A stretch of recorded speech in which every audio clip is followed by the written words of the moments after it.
Soldados retirados de Reddit. ¿Qué aspecto de la guerra has visto o experimentado, pero que no has compartido con nadie? Había un iraquí muerto en el suelo medio cubierto con una manta. Después de que le disparáramos, vi un paquete de cigarrillos en el bolsillo de su camisa y recuerdo que metí la mano y los cogí para repartirlos entre los chicos.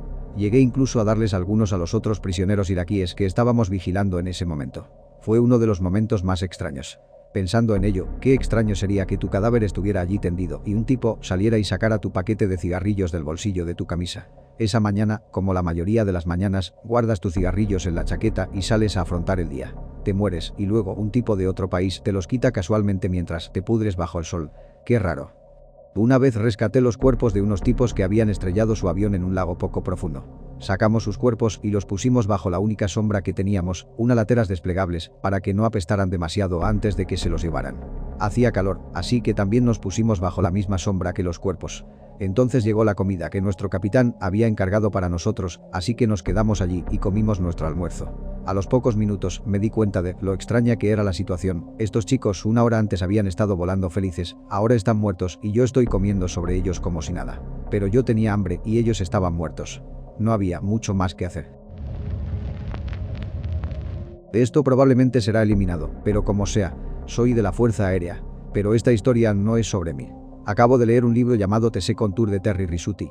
Es una versión ligeramente ficticia de su gira en Vietnam, en beneficio de la historia. Tuve el placer de conocer al señor Risuti ayer y tuve una gran conversación sobre su libro. Todo lo que aparece en el libro ocurrió prácticamente en la vida real.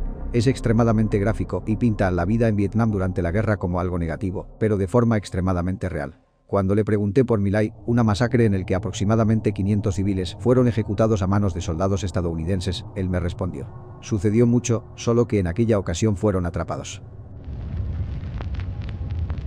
Un vehículo con explosivos improvisados hizo un agujero en el lateral del muro de defensa de nuestra pequeña base en la ciudad de Kalat. Las tropas talibanes entraron corriendo en el agujero de la explosión. Algunos con rifles y un tipo con un chaleco suicida. El tipo con el chaleco debió estar nervioso porque se inmoló mucho antes de acercarse a alguien siquiera. Llovió carne del cielo. Tardamos unos días en limpiar. Tuve que tirar un pedazo de hueso de la barbilla del tipo aún con un poco de barba pegado a ella. No es algo que la gente normal debería experimentar. Lo que se me quedará grabado para siempre es esto. En 2010, al noroeste de Sangin, Afganistán, fui auxiliar de mi grupo de 4 marines. Nos especializamos en JTAC, personas que llaman bombardeos, y estábamos apoyando al ejército de Georgia en la creación de una nueva base de patrulla. Llegamos a la zona donde se va a construir la base, muros de arena por excelencia, y acampamos en nuestros camiones hasta que las excavadoras terminaran de construir y de rellenaran por completo las barreras ESCO. Hacia el segundo día, cerca del mediodía, oímos una explosión y vimos a lo lejos una gran nube de humo. Llamamos por radio para ver si había fuerzas amigas cerca de esa zona, pero no había fuerzas de la coalición cerca de nosotros. Entonces nos montamos para ir a comprobarlo y cuando nos acercamos al lugar vemos 2 figuras adultas corriendo alrededor de una furgoneta que había chocado con un explosivo. Cuando nos acercamos hay una furgoneta afgana de 6 pasajeros que parece haber chocado con un explosivo. Esta furgoneta estaba demolida, carbonizada y el motor estaba en llamas. Cuando nos bajamos, 2 adultos corren hacia nosotros. Esto nos asustó porque podrían ser insurgentes, pero nuestro intérprete estaba allí con nosotros y nos dijo que se trataban de 2 hermanos que pedían ayuda porque uno de los hermanos llevaba a sus 4 hijas dentro de la furgoneta cuando chocaron con el artefacto. Nos precipitamos hacia la furgoneta y todavía hay humo por todas partes, pero empezamos a tirar de la puerta trasera del conductor y pude oír los gritos de una de las hijas dentro. Cuando abrimos la puerta, miramos dentro y nunca olvidaré lo que vi. El interior estaba todo carbonizado, el humo seguía saliendo de la furgoneta y en los asientos se encontraban lo que quedaba de las 4 hijas. 3 de las hijas estaban destrozadas por la explosión con miembros y partes del cuerpo por todas partes. La cuarta aún sostenía una de las manos amputadas de su hermana mientras su otra mano estaba presionada sobre su costado. La explosión le había amputado la parte inferior de la pierna izquierda hasta la pelvis. Intentaba gritar, pero ya estaba perdiendo demasiada sangre, lo que la hacía perder el conocimiento. La sacamos y me puse a trabajar para evitar que se desangrara, pero solo pude mantenerla con vida durante 15 minutos más. El padre y el tío la cogieron de la mano ya que no se despertó al perder el conocimiento. Mis marines y yo empezamos a recoger las partes del cuerpo de las otras hijas para que el padre y el hermano pudieran enterrar sus restos. Sus edades eran 4, 5 y 6. Que le jodan a Afganistán.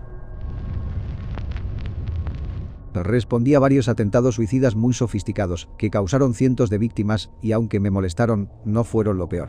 Había un tipo en mi unidad. Charles Alvin Williams III era su nombre. Venía de un entorno realmente desordenado, pero llevaba su corazón en la manga. Nos consiguió a todos una copia de Halo mientras estábamos en el campo de batalla para que pudiéramos hacer fiestas de LAN cuando tuviéramos tiempo. No era mi mejor amigo, pero era un buen amigo y un compañero de batallas. Estaba pasando por momentos difíciles, con el despliegue y otras cosas personales, y alguien le pilló con su pistola cargada en la boca. En lugar de enviarlo a casa, nuestra unidad lo degradó, le dio servicio extra y le privó de sus armas durante unos meses.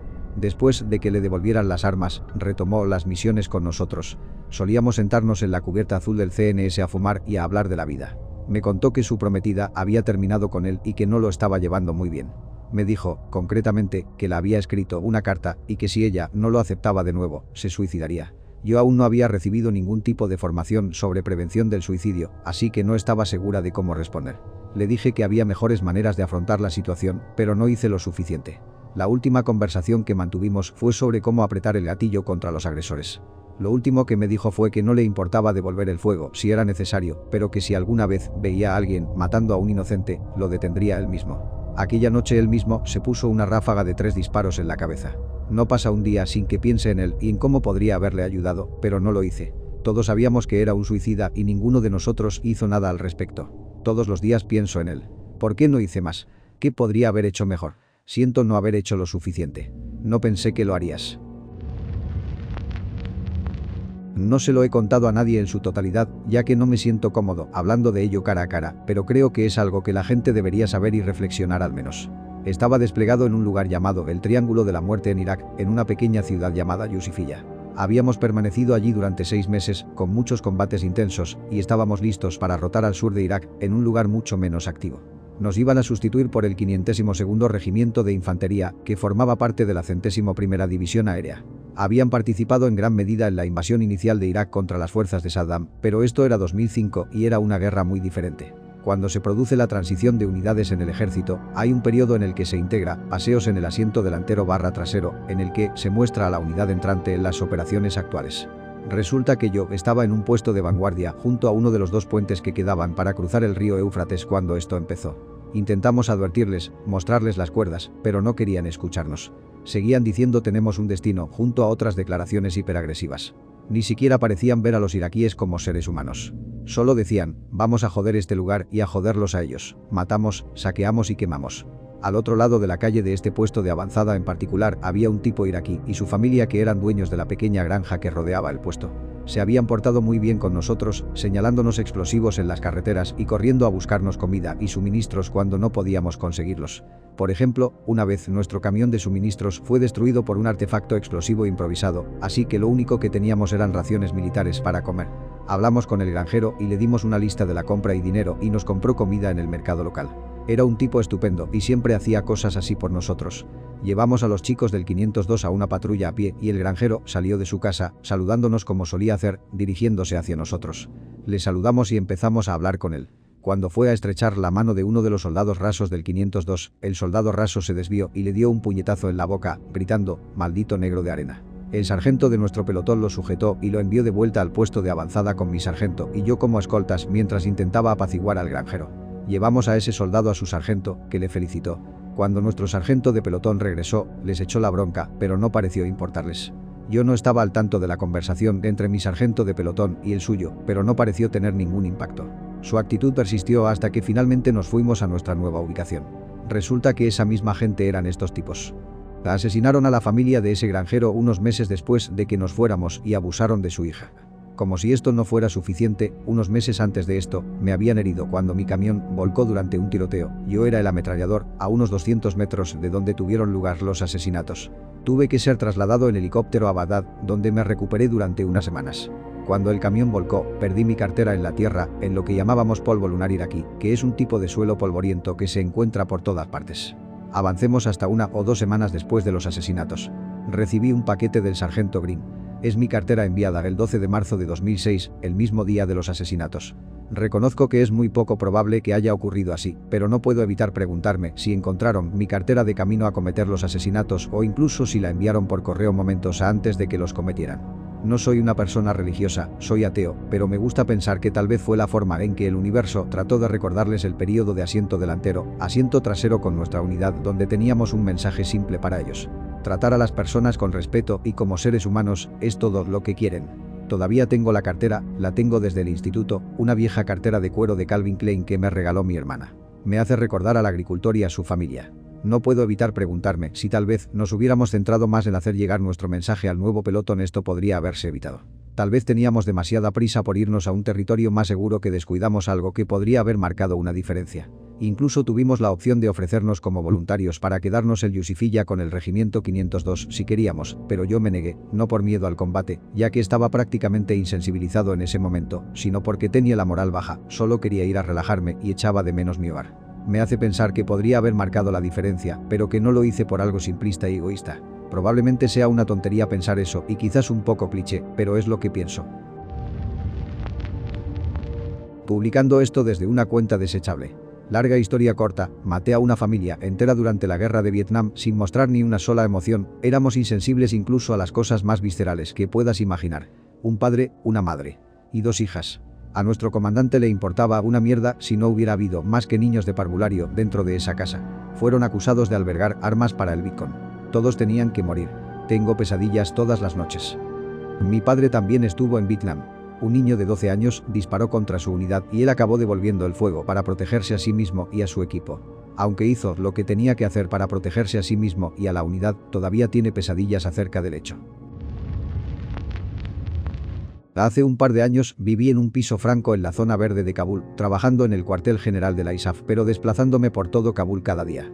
La calle que va de mi recinto a la ISAF estaba llena de tráfico peatonal y de estos chicos que intentaban vender a los extranjeros cualquier baratija que pudieran.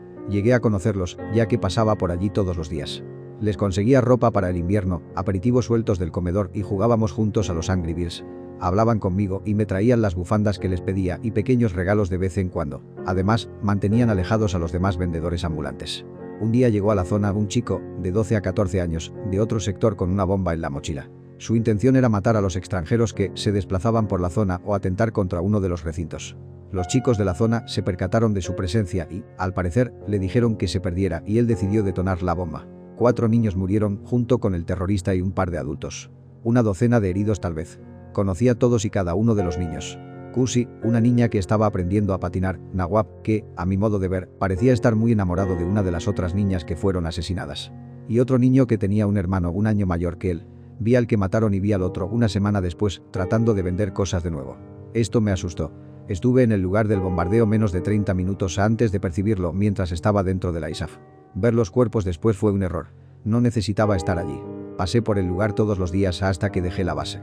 La noche del ataque todavía podía oler la sangre y el olor a humedad del polvo de Kabul mezclado. Cada día que pasaba por delante del lugar podía ver en mi cabeza los cuerpos y las vísceras del lugar. He visto las secuelas de los ataques con vehículos explosivos improvisados en Irak, en los que murieron cientos de personas, pero hay algo especial en el hecho de conocer tan bien los rostros de aquellos niños. Chicos a los que les habría ido bien si no hubieran nacido en un agujero de mierda tan retorcido. No ayudó que justo después mi ex me dijera que me merecía haber visto esas cosas, ya que yo escogí estar allí de nuevo. Perdón por divagar, pero no sé qué aspectos de todo esto contar. Este es el lugar donde estalló la bomba solo unos días antes de que ocurriera realmente.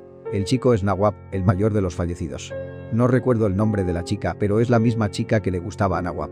Siempre me gustó verlos juntos porque me parecía maravilloso ver a un par de chicos coqueteando entre sí en un lugar donde no se espera algo así. La sensación de no sentir nada después de matar a alguien es una locura. No es como si estuvieras frío como una piedra, sin emoción. Sino piensa en ello como si fueses un camarero de un restaurante y sirvieses a tus clientes y no pensases en nada de ello cuando ocurre. Simplemente lo haces y continúas con el siguiente. No te das cuenta hasta más tarde y te quedas como, hijo de, ¿en serio acabo de hacer eso? La emoción de todo esto es tan blanda cuando sucede, pero tan cruda cuando das un paso atrás. Cuando tienes un amigo que es asesinado, sí, es aterrador, pero no te golpea hasta más tarde. Cada momento de la vida de esa persona ha conducido a ese momento. Ha concluido, se ha acabado, ha terminado. Cada primer beso, cada partido de fútbol de los viernes por la noche, cada persona con la que tuvieron algún contacto o relación, cada cosa que dijeron, cada proyecto que tuvieron o cada memoria que crearon, llegó a su fin en un solo momento que acabó con toda su existencia. El resumen. La vida es preciosa, no la tomes por sentado.